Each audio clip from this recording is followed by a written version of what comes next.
The Germans, of course, never did bomb New York City, but the plan to do so was real. Then.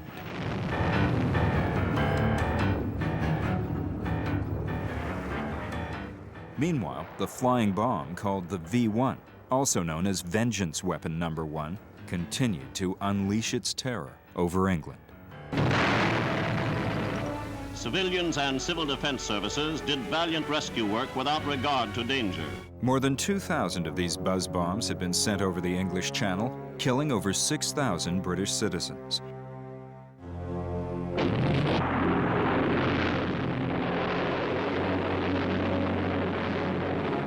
The Germans were also using the new V-2 rocket, but these bombs were too small to make a real difference.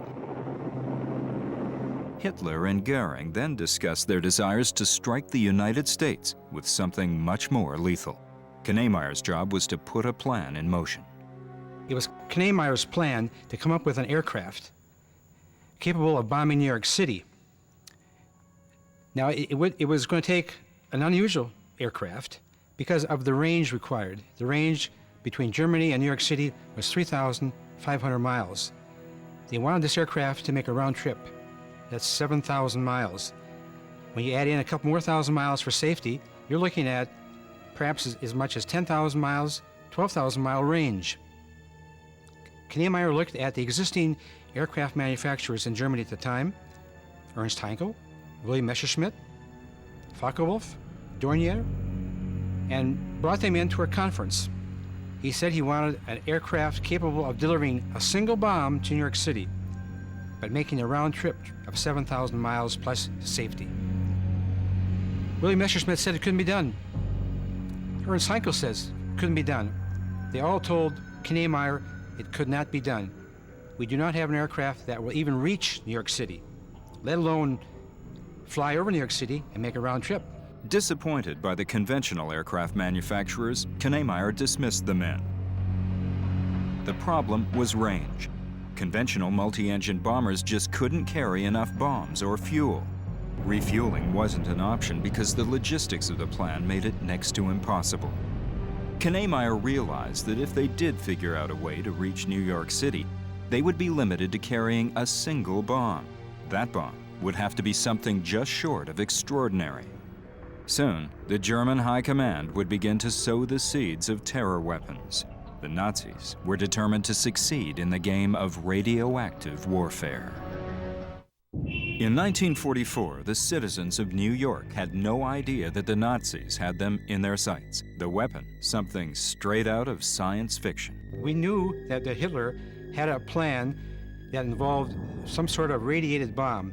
He had talked about it from time to time in public speeches, where he called it his V4, and that he said it was a device so powerful that it could kill every living thing within 2 to 5 miles. We also know that Goering and Hitler were talking about this device. And so we have to assume that Knemeyer also knew the wishes of his Führer through Goering. The bomb to be dropped on New York City is only conventional in terms of weight, approximately 5,000 pounds. The plan was to wrap the transatlantic bomb with radioactive sand and have it explode high above the city. It's assumed that Hitler's radiated bomb would have been what weapons experts call a dirty weapon, not an atomic bomb, but a bomb that spreads radioactive fallout.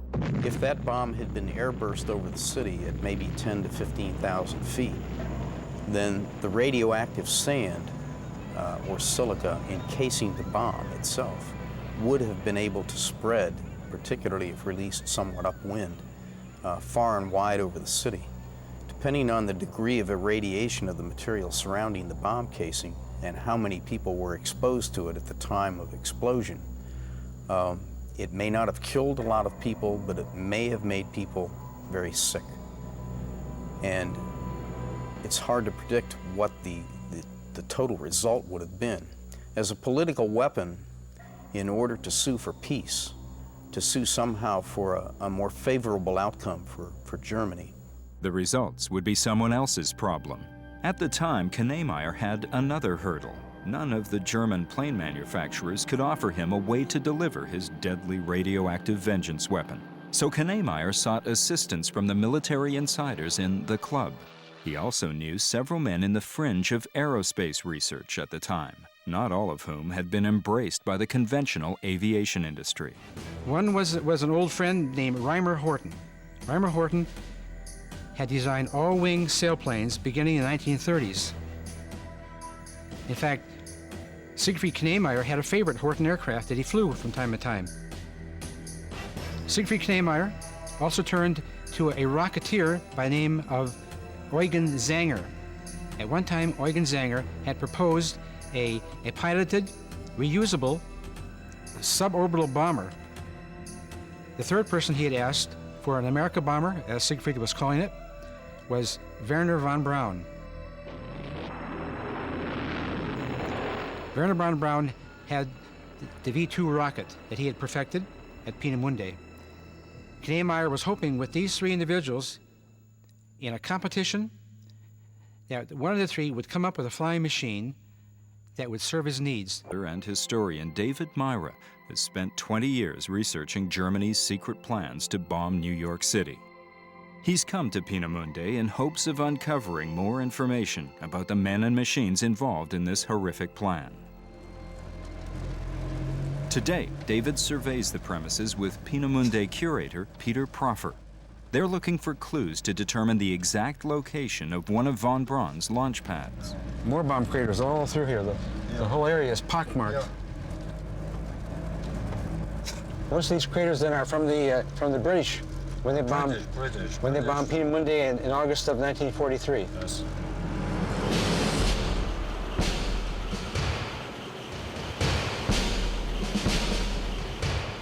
Germany's desperate bid to bomb New York City with a radioactive bomb pit three teams in fierce competition with one another.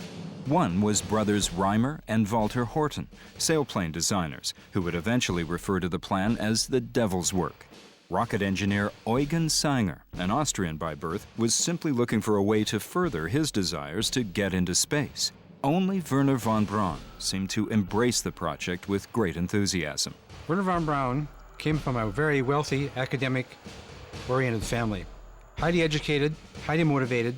His father and mother had instilled in him a sense of passion for whatever endeavor he chose to pursue. Wernher von Braun was interested in rockets from the age of 17. The young von Braun was maturing at a time when Germany was anxious to exploit the talents of anyone who could help them get ahead in the arms race. What they desperately wanted was a long-range rocket. Von Braun wanted to impress, and he did in the early 1930s by sharing the results of his latest rocket experiments with the German Army. So impressed were these Army officers, so impressed were they with von Braun, that they offered him employment. Join the Army, and we'll help you further your education. Join the Army, and we'll allow you to go after your PhD. Wernher von Braun became a member of the Peenemünde rocket experimental test site.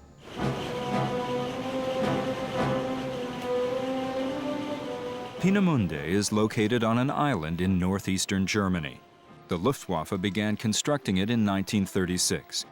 Here, von Braun would finally see the scientific labs, wind tunnels, and infrastructure needed to do serious research on rockets. As a result, it would become known as Rocket City, as well as the birthplace of von Braun's deadly V-2 rocket. In late 1944, Wernher von Braun had reasonably perfected his V-2 rocket. They were starting to shoot it against England with some success. Eventually, they would kill some 6,000 British citizens from V-2 rocket attacks.